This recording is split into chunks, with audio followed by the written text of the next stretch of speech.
안녕하십니까. 사회복지사 1급을 담당하는 고병갑입니다. 이번 시간부터는 3교시 3교과 법제론을 진행할 겁니다. 법제론 100문항을 통해서 여러분에게 충분히 두려움을 없앰과 동시에 다른 과목에도 배분할 수 있는 이런 기회를 만들도록 하겠습니다. 270쪽에 보시면 첫 번째 문제 사회복지법 개념 및 성격에 대한 설명으로 옳지 않은 것은 기존 기출문제에서 사회복지법이란 그 개념은 없지만 사회복지 관련법이란 말을 지금 쓰고 있는 겁니다. 관점에 따라 개념이 다양할 수 있다. 그러죠. 좁은 의미로 사회복지법을 볼 수도 있고 넓은 의미로 볼 수도 있고 형식적 의미로 볼 수도 있고 실질적 의미로 볼 수도 있습니다. 그렇기 때문에 보는 관점에 따라 개념이 다양할 수가 있다. 사회복지법은 헌법을 구체한 법이다. 그렇죠. 사회복지법은 헌법의 정신을 반영해서 나오는 사회법의 성격을 갖습니다. 사회복지법은 공사법의 성격이 혼재된 사회법 영역에 속한다. 또 4번 보시면 헌법에는 사회보장과 사회복지라는 용어가 사용되고 있다. 헌법 제34조 2항에 보시면 국가는 사회복지, 사회보장, 사회복지 증진에 노력할 의무를 진다. 이렇게 해서 사회복지란 용어, 사회보장이란 용어를 헌법상에서 쓰고 있습니다. 우리 실정법상 사회보장의 정의규정은 존재하지 않는다? 아니죠. 내가 반드시 나온다라고 이론 정의했던 것이 바로 사회보장기본법 제3조. 사회보장이란 사회적 위험으로부터 모든 국민을 보호하고 삶의 질 향상을 위하여 소득과 서비스를 보장하는 사회보험, 공공부조, 사회서비스를 말한다. 이렇게 정식 규정이 들어있습니다. 답은 5번이 틀린 거죠.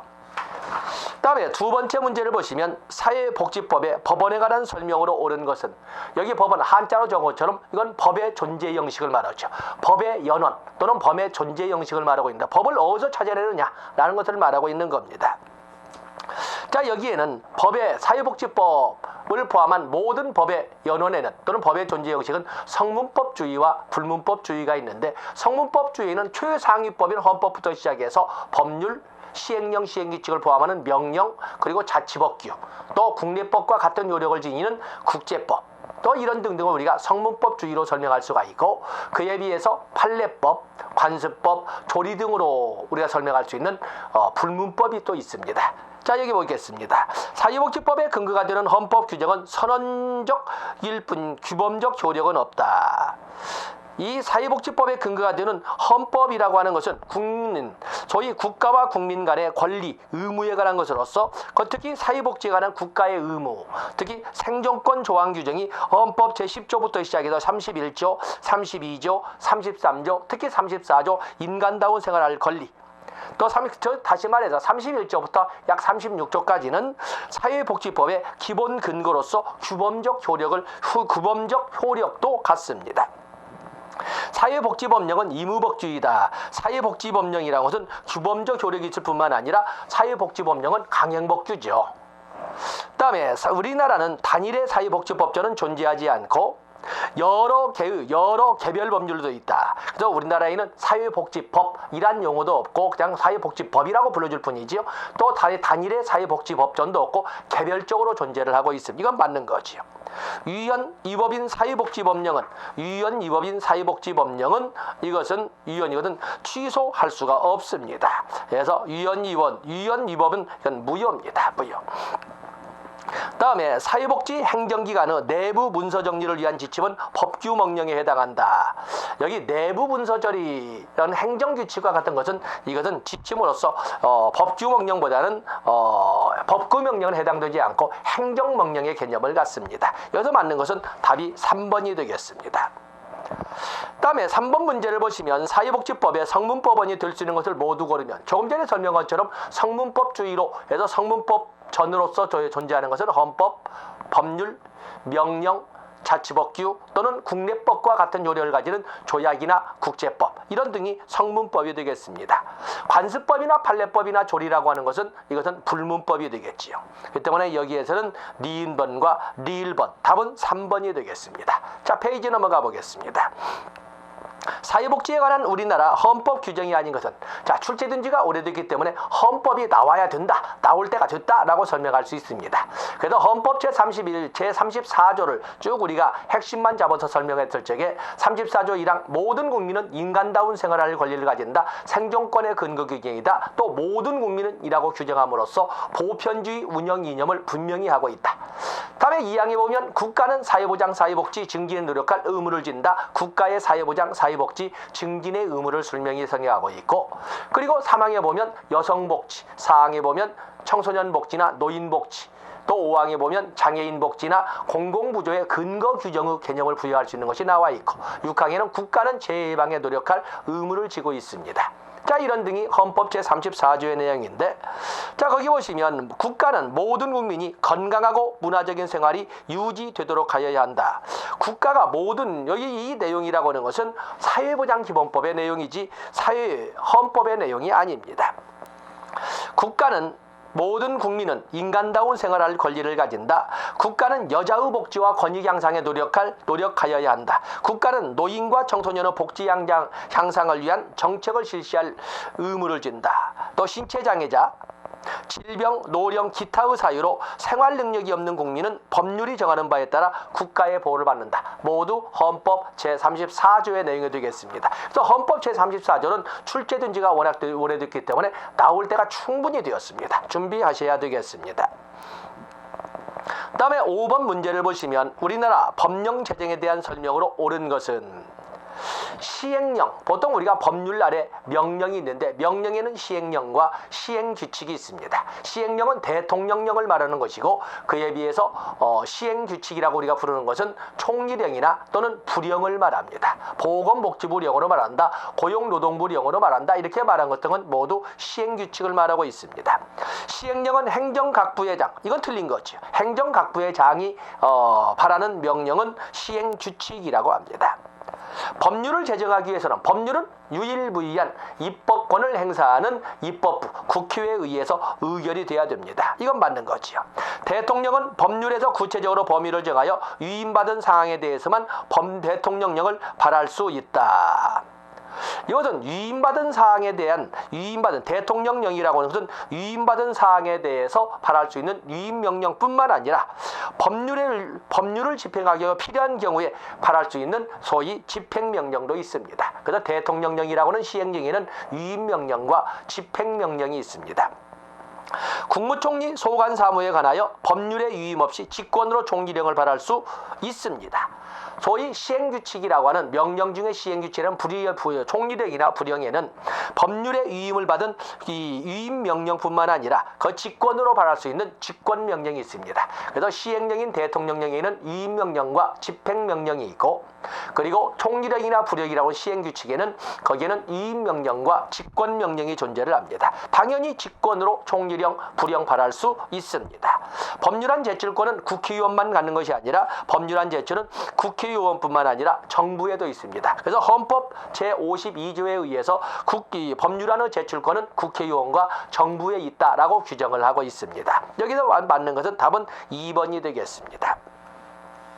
다음에 6번의 자치법규에 대한 문제를 실었습니다. 사회복지 자치법규에 관한 설명으로 옳지 않은 것은, 자치법규로는 지방의회에 의해서 만들어지는 조례와 법령과 조례의 범위 안에서 지방자치단체장이 제정 시행할 수 있는 자치 규칙이 있습니다. 조례와 규칙을 줄 수 있다. 맞는 거지요. 대위적 구속력이 있는 법 규범에 해당한다. 그렇습니다. 이 사회복지 자치법규라고 하는 것은 대위 구속력 가지고 있습니다. 법 체계상 지방자치단체장의 전속 권한에 속하는 것으로 규칙적으로 정해야 할 사항을 조례로 정하더라도 이 법은 아니다. 이 법은 지방자치단체장이 제정해야 될 전속 권한을 이걸 조례로 정하게 되면 이건 분명히 이 법이 되는 거죠. 이 법입니다. 법률에 의해서 이미 지방자치단체장의 전속 권한을 지방의회가 행할 수는 없습니다. 이건 틀린 거죠. 주민은 복지조례 제정을 청구할 수 있다. 우리가 직접민주주의로 설명을 할 적에 직접민주주의 보면 국민투표, 국민발안, 국민소환이 있습니다만, 국민투표는 이 국가 중대사에 대해서 국민투표 행해지고 있지요. 그에 비해서 국민 발안이나 국민 소환은 행해지지 않고 단지 주민 발안이나 주민 소환이 행해집니다. 때문에 국회의원이나 대통령에 대한 소환, 국민 소환이라든지 또는 입법권이 국회에 법률안을 제출할 수는 없습니다. 그래서 국민 소환이나 국민 발안은 없습니다. 그러나 지방자치단체, 지방자치의 관점에서 주민 발안과 주민 소환은 요즘 보면은 홍준표 경남지사나 전에 있던 제주도지사에 대한 주민 소환도 있었고 또 주민 조례에 대한 발안권도 있습니다. 그렇기 때문에 여기 주민은 주민복지조례에 대한 제정을 청구할 수 있다. 주민 발안이 존재를 합니다. 원칙상 사항이 법령의 위임이 없더라도 사회복지에 관한 수익적 조례를 제정할 수 있습니다. 그렇기 때문에 이와 같은 경우 불이익이 주민들에게 불이익이 가는 것은 제정할 수 없지만 수익적 조례는 제정할 수 있다. 그에 대한 이유로 인한 유연 위법 문제는 또 다른 문제지만은 더욱이나 주민들에게 이익이 되는 것은 제정할 수 있다고 보아야 하겠습니다. 여기서 옳지 않은 것은 3번이 되겠습니다. 자, 페이지 넘어가시죠. 사회복지법령에서 조례로 정하도록 위임하고 있는 사항이 아닌 것은 거기 보면 조례로 정하도록 위임하고 있는 사항이 아닌 것. 지역사회복지협의체, 이제는 지역사회복지협의체라고 사회복지사업법은 규정하고 있지만 사회보장급여법에는 지역사회보장협의체라고 쓰고 있습니다. 바로 이것은 지역사회복지협의체나 지역사회보장협의체 조직 운영에 관한 사항, 바로 시군구 조례로 정하도록 하고 있습니다. 장애인에게 공공시설 안에 매점이나 자동 판매기 운영을 우선적으로 위탁하는데 필요한 사항. 자, 이것은 장애인 복지법에 의한 생업지원으로 이렇게 되어 있는데 생업지원에 대한 것은 이건 법률로 장애인 복지법에 규정되어 있습니다. 장애인 복지법에 보면은 국가나 지자체나 공공단체는 소위 소관 공공시설 안에 매점이나 자동 판매기 설치를 허가하거나 위탁할 적에 장애인에게 우선 반영이 될 수 있도록 장애인의 신청을 우선 반영할 수 있도록 법률로 정하고 있습니다. 복지위원의 자격 위촉. 복지위원은 시장군수구청장이 읍면동 단위로 위촉하는 3년 임기의 명예직이죠. 그렇기 때문에 이것은 시군구 조례로 정하도록 되어 있습니다. 다음에 사회복지위원회는 오늘날 사회보장, 시도 사회보장위원회인데 사회복지위원회 또는 시도 사회보장위원회의 조직 운영에 관한 사항은 시도 조례로 정하도록 되어 있습니다. 다음에 자활기금 설치라고 하는 것은 지방자치단체의 조례에 의해서 시도나 시군구에 설치할 수가 있습니다.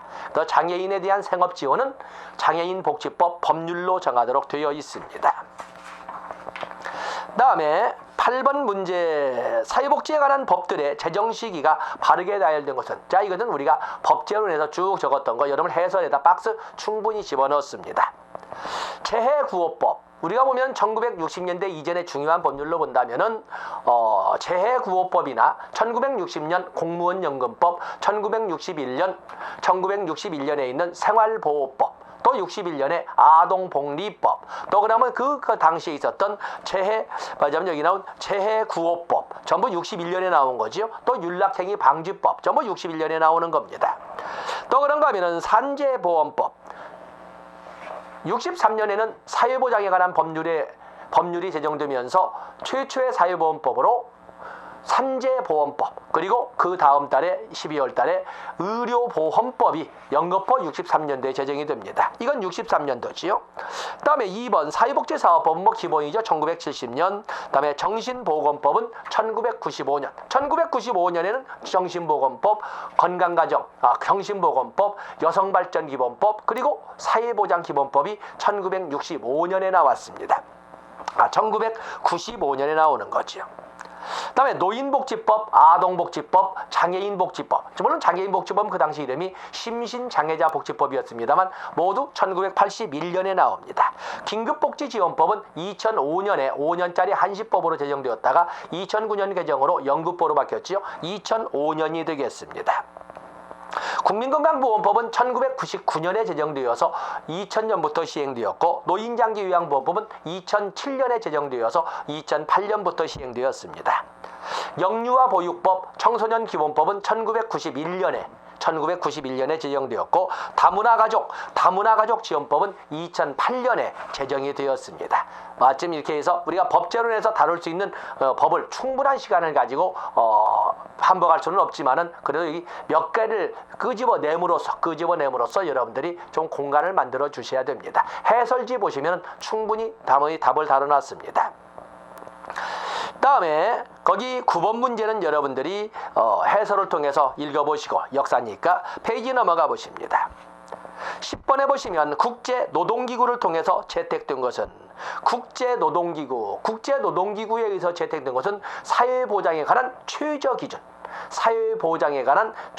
기준이 국제노동기구에 의해서 이렇게 채택이 되어 있습니다. 그래서 이 노동기구에 의해서 된 것은 대상의 보편성, 비용 부담의 공평성, 그다음에 급여 수준의 적절성, 이렇게 세 가지를 사회보장 최저 기준으로 이렇게 해서 국제노동기구는 사회보장 최저 기준에 대한 조약을 1952년에 건의해서 오늘날 보편적으로 통용시키고 있는 것입니다. 그래서 우리가 보면은 정책론에서 나오겠습니다만 사회보장에 대한 최저 기준은 국제노동기구를 보편적으로 사용을 하고 있는데 어떤 대상의 보편성, 그다음에 비용 부담의 공평성, 또 급여의 적절성으로 세 가지로서는 균일급여의 원칙, 최저 한도에서는 균일급여의 원칙, 그리고 기여도를 반영하는 개인적 공평성을 반영하는 차등비례, 소위 비례급여의 원칙, 그리고 만약에 부양가족이 있다면 부양가족에 대한 부양 수준의 원칙, 이렇게 세 가지를 급여 수준의 적절성의 원칙의 세부 내용으로 정리를 했었습니다. 다음에 11번부터 보시면은 11번부터는 우리가 사회보장 기본법에 대해서 지금 출제를 하고 있는데 사회보장 기본법에서는 여러분에게 적어도 세 문제가 출제되지 않겠습니까? 그 때문에 사회보장 기본법은 다 살펴보도록 하겠습니다. 사회보장 기본법상 사회보장 수급권에 대한 설명으로 옳지 않은 것은 사회보장 기본법은 1963년에 사회보장에 관한 법률로 제정되었던 것이 1995년에 사회보장 기본법으로 바뀐 것입니다. 수급권은 관계법령이 정하는 바에 따라 사회보장 급여를 받을 권리를 가진다. 사회보장 관계법령이 정하는 바에 따라 사회보장 급여를 받는 사회보장 수급권을 갖습니다. 다음에 수급권은 관계법령이 정하는 바에 따라 타인에게 양도하거나 압류하거나 담보로 제공할 수 없습니다. 어쨌든 관계법령이 관계가 명령이 있든 없든지 간에 관계법령이 정하는 바에 따라 압류 금지, 담보 제공 금지, 양도 금지가 되겠습니다. 수급권은 정당한 권한이 있는 기관에 서면으로 포기할 수 있습니다. 서면으로요, 틀린 거죠. 구두가 아니라 서면으로 해야 됩니다. 또한 그 포기를 또한 취소할 수도 있습니다. 수급권은 관계법령이 정하는 바에 따라 타인에게 담보로 제공할 수 없습니다. 관계법령이 정한 바에 따라서 압류 금지, 담보 제공 금지, 양도 금지가 되겠습니다. 다음에 수급권은 관계법령에 의해서 따로 정하고 있는 경우에는 제한되거나 정지될 수 없다. 제한되거나 정지될 수 있습니다. 사회보장 수급권은 원칙적으로 제한되거나 정지될 수 없으나 관계법령에서 따로 정하고 있다면 제한되거나 정지할 수 있습니다. 그래서 보통 사회보험법 보면은 당연히 사회보장 수급권에 대한 제한금지, 정지금지를 원칙으로 하되 예외적으로 제한 될 수 있는 경우와 정지될 수 있는 경우를 모두 언급을 하고 있습니다. 여기에서 옳지 않은 것은 구두로, 답은 3번이 서면으로 포기할 수 있습니다. 다음에 12번에 보시면 사회보장 기본법령에 관한 설명으로 옳지 않은 것은 국내에 거주하는 외국인에 대해서는 상호주의 원칙이 적용된다. 그렇죠? 국내에 거주하는 외국인에 대한 사회보장 적용은 상호주의를 원칙으로 하되 관계법령이 정하는 바에 따른다. 그 중에 가장 대표적인 것이 국민연금법의 사회보장협정이라고 말씀을 드렸습니다. 사회보장 수급권은 관계법령이 정하는 바에 따라 압류금지, 담보제공금지, 양도금지가 되겠습니다. 모든 국민은 관계법령이 정하는 바에 따라 사회보장 급여를 받을 권리가 있다. 사회보장 수급권은 모든 국민의 권리가 되겠습니다. 보건복지부 장관 소속으로 사회보장 심의위원을 둔다. 사회보장에 관한 중대사항을 심의하기 위하여 국무총리 소속하에 사회보장위원회를 두되 위원장 1사람과 부위원장 3사람을 포함해서 30인 이내의 위원으로 두도록 되어 있습니다. 그리고 위원장은 국무총재가 맡되 부위원장 3사람은 기획재정부 장관, 교육부 장관, 보건복지부 장관이 맡도록 되어 있습니다. 때문에 그 보건복지부 장관 소속이 아니라 국무총리 소속, 이건 틀린 거죠. 국가와 지단은 가정이 건전하게 유지되고 그 기능이 향상되도록 노력해야 한다. 그렇죠. 답은 4번 보건복지부 장관 소속이 아니라 국무총리 소속하에 사회보장위원회를 둡니다. 자, 페이지 넘어가시죠. 13번에 보시면 언제나 나오는 서비스, 이제는 서비스 법제라기보다는 서비스 문제처럼 든 것이 바로 이 사회보장제도의 운영 원칙이 되겠는데, 사회보장 기본법령상 사회보장제도의 운영 원칙이 아닌 것은, 운영 원칙 종례는 5가지였었는데 2012년에 개정이 되면 다른 조항에 있는 것을 원칙으로 포함을 시켰습니다. 자, 여러분 아는 것처럼 사회보장의 운영 원칙으로서는 보편성의 원칙, 형평성의 원칙, 민주성의 원칙, 그리고 2개를 같이 묶었죠. 연계성의 원칙과 전문성의 원칙. 이번에 새로이 원칙으로 포함된 것이 사회보험은 국가 책임으로 공공부조 및 사회서비스는 국가 및 지단의 책임으로 행함을 원칙으로 한다 해서 책임성의 원칙 또는 책임 분담의 원칙이라고 할 수 있는 것이 포함이 된 겁니다. 여기는 보편성의 원칙, 독립성의 원칙, 통립성의 원칙이 틀린 거죠. 답은 2번이 되겠습니다. 2번이 됩니다. 다음에 사회보장 기본법령의 내용으로 옳지 않은 것은, 자, 사회보장 기본법의 내용을 가지고 바로 직설적으로 출제를 했군요. 국가와 지단은 모든 국민이 건강하고 문화적인 생활을 유지할 수 있도록 사회보장 급여 수준 향상에 노력해야 된다. 자, 좋습니다. 다음에 국가는 관계법령이 정하는 바에 따라 최저생계비와 최저임금을 매년 공표해야 된다. 그래서 사회보장 수준을 보건복지부 장관은 매년 8월 1일까지, 전에는 9월 1일이었으면 매년 8월 1일까지 최저보장 수준, 급여의 종류별 최저보장 수준을 정해야 되고, 또 여기라는 것처럼 최저임금을 매년 공표해야 됩니다. 사회보장 수급권은 서면으로 정당한 권한이 있는 기관에 서면으로 포기할 수도 있고 그 포기를 또한 취소할 수도 있습니다. 이거 틀린 거군요. 취소할 수 없다가 아니라 취소할 수도 있습니다. 사회보장 급여를 신청하는 사람이 다른 기관에 신청하는 경우에는 그 기관은 지체 없이 이를 정당한 권한이 있는 기관에 이송해야 됩니다. 사회보장 수급권이 정지되는 경우에는 정지하는 목적에 필요한 최소한의 범위에 거쳐야 된다. 당연하지요. 최소 침해 됐습니다. 답은 3번 포기할 수도 있지만 그 포기를 취소할 수도 있습니다. 답은 3번이 되겠어요. 다음에 15번에 보시면 사회보장 기본법상 사회보장 비용의 부담에 관한 설명으로 옳지 않은 것은, 자, 사회보장 비용에서 사회보험, 공공부조, 사회서비스가 있는데 사회보험의 비용 부담은 노사정 3자 부담이라고 했습니다. 일부는 국가가 지원할 수 있지만 주돈 재원은 사용자와 피용자가 같이 내는 보험료나 자영업자가 단독으로 내는 보험료를 주된 재원으로 합니다.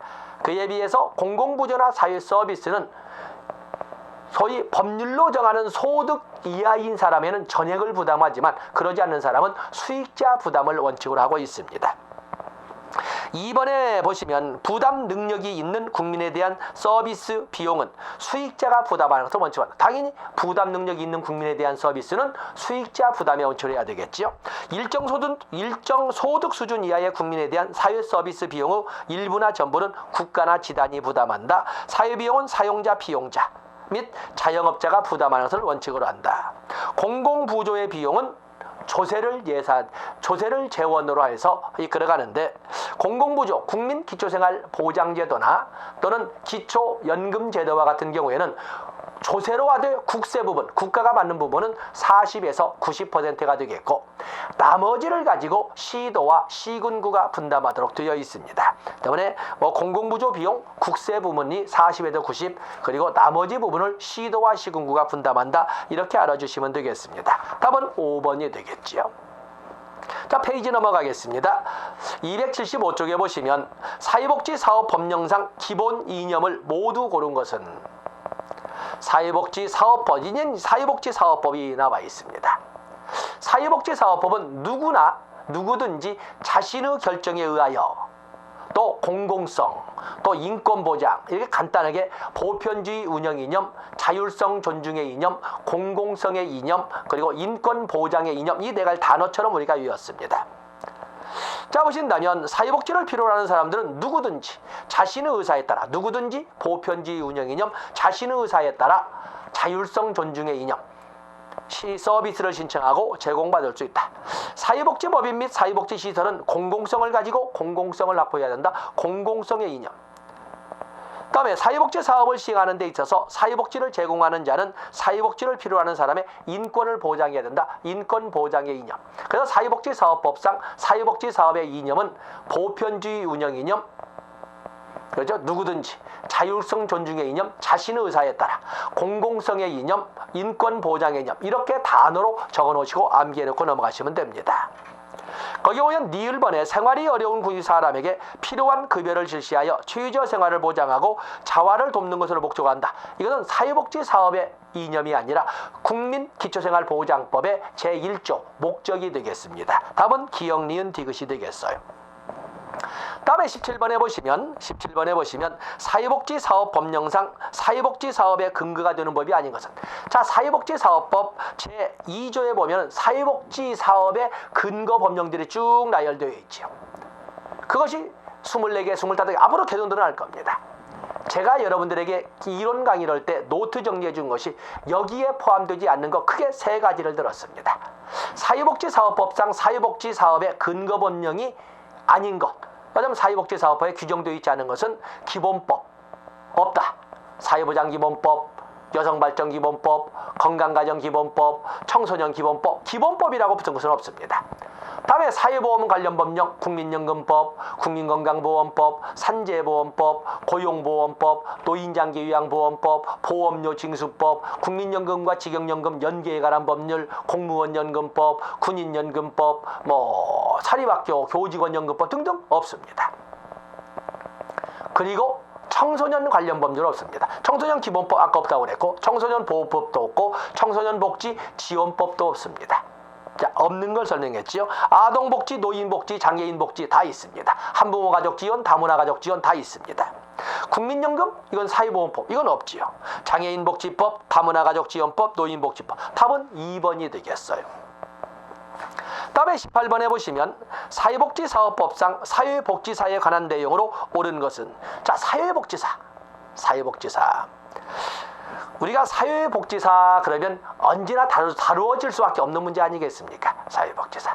1983년 이후에 사회복지사 자격증 제도가 생기고, 그로부터 20년이 지난 2003년에 사회복지사 1급 국가자격 제도가 이렇게 등장하지 않습니까? 1980년대 이후인데, 자, 사회복지사 1번 벌금형의 선고를 받은 사람은 사회복지사가 될 수 없다. 사회복지사가 될 수 없는 사람은 피성년 후견인. 전에 같으면 한정 치산자와 금치산자가 있는데 요즘은 피성년 후견인 될 수 없습니다. 또 금고 이상의 형을 선고를 받고 마감이 되지 않은 사람 될 수 없습니다. 또 법원의 판결로 자격이 정지되거나 상실된 사람 될 수 없습니다. 또 그러면 대마, 마약, 향정신성 의약품 중독자 역시 될 수가 없습니다. 자, 이런 것은 나중에 요양보호사 결격사유와도 같이 겸하는 내용들이 되겠습니다만, 그러나 알코올 중독자라든지 파산자로서 복권되지 아니한 자라든지 이런 사람들에 대해서는 언급하지 않습니다. 그렇기 때문에 금고보다 형이 낮은 벌금형의 선고를 받은 사람, 장애에 맞으면 사회복지사가 되는데 제한이 없습니다. 현행 사회복지사 자격은 1급, 2급, 3급으로 되어 있습니다. 그래서 특히 민간 3년 이상 경력자에 대한 이제는 공무원 채용이 이제 현실화, 이 얘기만 나오던 것이 2016년도 3월 19일 날 현실화되지요. 이미 공고 떴습니다. 자, 이런 것처럼 이제는 사회복지사는 상급 이상을 원칙으로 하고 1급, 자격자에 대해서 1급 자격대에서 우대함이라고 분명히 공고문에 나와 있습니다. 3급 이상이 되겠지만 1급 우대자에는 가산점을 주겠다. 같은 동점자가 나온다면 1급에 우선 배정을 하겠다. 지금 그 말을 분명히 공고문에 쓰고 있는 거거든요. 다음에 영유아 보육법에 따른 어린이집은 사회복지사 의무채용시설이다. 원칙적으로 사회복지기관이나 사회복지시설은 사회복지사를 두어야 합니다. 그러나 두지 않아도 되는 기관이 있는데 노인 여가복지시설 중에 경로당이나 노인교실 두지 않아도 됩니다. 또 어린이집 두지 않아도 됩니다. 정신질환자 사회복지시설이나 정신요양시설 두지 않아도 됩니다. 또 장애인복지법에 의한 점자 시설이나 음성출판시설 두지 않아도 됩니다. 그런가 하면 성매매 피해 상담소나 가정폭력에 관련된 피해 상담소 역시 사회복지사 없어도 됩니다. 자, 이런 정도는 딱 정확하게 시행령, 법률과 명령을 통해서 규정을 하고 있습니다. 어린이집은 사회복지사를 두지 않아도 됩니다. 노인복지법에 따른 노인복지관, 노인여가복지시설에는 경로당, 노인교실, 노인복지관이 있는데 경로당이나 노인교실은 사회복지사를 두지 않아도 되지만 노인복지관은 두어야 합니다. 이건 이건 맞는 거지요. 다음에 사회복지시설 종사자는 연간 8시간 이상의 보수 교육을 받아야 됩니다. 8시간 이상의 보수 교육을 받아야 하는 것입니다. 자, 페이지 넘어가 보시면 역시 계속 사회복지사업법입니다. 사회복지사업법령상 사회복지 전담공무원에 대한 설명을 옳지 않은 것은 우리가 정책적으로 이 사회복지 전담공무원 1987년에 별정직 사회복지 전문요원 배치를 시작점으로 해서 92년도에 법적 근거를 만들고 2000년부터 일반직으로 사회복지 전담공무원으로 이렇게 채용을 하고 있습니다. 이 사회복지 전담공무원의 역사적 출발점이라는 것은 1782년에 만들어졌던 길이라고 보통 설명하고 있습니다. 전담공무원은 사회복지사 자격을 가진 자로 한다. 상급 이상이야만이 응시할 수가 있습니다. 전담공무원은 지역사회복지협의체의 위원이 될 수 있습니다. 시도 사회보장위원회, 맞으면 지금 사회복지사업법에는 사회복지위원회는 공무원이 위원으로 될 수가 없지만 시군구 지역사회복지협의체 또는 시군구 지역사회보장협의체는 공무원도 위원으로서 참여를 합니다. 전담공무원을 임용 배치하는 경우에는 보건복지부 장관에게 보고하여야 합니다. 그래서 사회복지 전담공무원을 임용 배치할 경우에 보건복지부 장관에게 보고하여야 한다. 다음에 전담공무원은 사회복지를 필요하는 사람들에게 상담 지도를 한다. 국가는 전담공무원 보수 등에 드는 비용의 전부를 부담해야 된다. 아니죠. 국가는 전부 또는 일부를 보조할 수 있다. 이렇게 되어 있습니다. 전부를 왜냐하면 사회복지 전담공무원은 시도, 시군구, 읍면동 그리고 시군구와 읍면동에 두는 복지사무 전담기구 또는 사회보장사무 전담기구면 드는 거거든요. 그렇기 때문에 사회복지 전담공무원은 지방직이에요. 그런데 지방자치단체의 재정 자립도가 반영되다 보니까 국가가 일부를 보조하는 것이지 당연히 국가가 다 내는 것 아닙니다. 왜냐하면 지방공무원이거든요. 답은 5번이 틀린 것이 되겠습니다. 다음에 20번에 보시면 사회복지 전담공무원이 겸임할 수 있도록 규정되어 있는 것은 사회복지 전담공무원이 규정할 때 아동이원은 시군구에 아동이원을 두는데 아동이원에 대해서는 그 자격을 따로 언급하고 있지 않습니다. 시군구에 두는 아동이원 자격에 따로 근거를 두고 있지 않다. 다음에 장애인 복지 상담원은 장애인 복지법에 근거해서 사회복지 전담공무원에게 그 직무를 수행하게 할 수 있다라고 이렇게 규정해서 사회복지 전담공무원이 겸임할 수 있습니다. 사회복지 전담공무원은 장애인 복지 상담원 겸임할 수 있습니다. 다음에 노인복지 명예지도원은 공무원의 입장이 아니라 노인복지 시설에 두는 거지요. 노인복지 시설에 두는 겁니다. 그래서 노인복지 시설은 노인복지 명예원을 위촉하는 때 어떤 사람에게 위촉하여야 한다. 이건 노인복지시설에 위촉하는 사람이 노인복지 명예지도원이 되겠습니다. 다음에 정신보건 전문요원은 우리가 3가지로 반드시 암기해야 된다고 그랬는데 정신보건법에 의한 정신보건 전문위원회는 뭐가 있습니까? 정신보건 임상 심리사, 또 정신보건, 또 간호사, 정신보건 사회복지사, 이렇게 해서 정신보건 전문위원회는 정신보건 임상심리사, 정신보건 간호사, 정신보건 사회복지사가 있습니다. 정신보건 의사는 아니다. 분명히 따로 분리를 시켰습니다. 다음에 복지위원. 복지위원은 시장군수구청장이 읍면동 단위로 위쳐가는 명예직으로서 사회복지사 자격을 요하지 않습니다. 그래서 이 문제 나온 것처럼 사회복지 전담 공무원이 겸할 수 있는 것은 장애인 복지상담원이 되겠습니다. 다음에 21번에 보시면 21번에 이렇게 우리가 보시면 21번 사회복지 사업 법령에 명시된 내용으로 옳지 않은 것은 읍면동 복지위원, 시장군수구청장이 읍면동 단위로 위쳐가는 복지위원의 임기는 3년으로 합니다. 공무원을 제외한 지역사회복지협의체 위원의 임기는 2년으로 한다. 그렇습니다. 공무원은 잔여기간으로 또 재임기간으로 하고 있습니다만 어쨌든 시군구 지역사회복지협의체 또는 시군구 지역사회보장협의체에는 공무원도 위원으로 참여하는데 그 임기는 재임기간으로 합니다. 사회복지시설평가는 1997년 사회복지사업법 개정으로 이렇게 만들어졌습니다만 3년마다 1회 이상 실시하는 것을 원칙으로 합니다. 사회복지법인의 이사의 임기는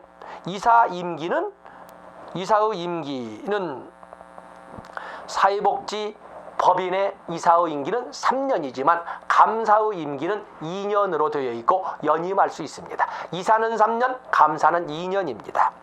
사회복지시설의 위탁계약기간.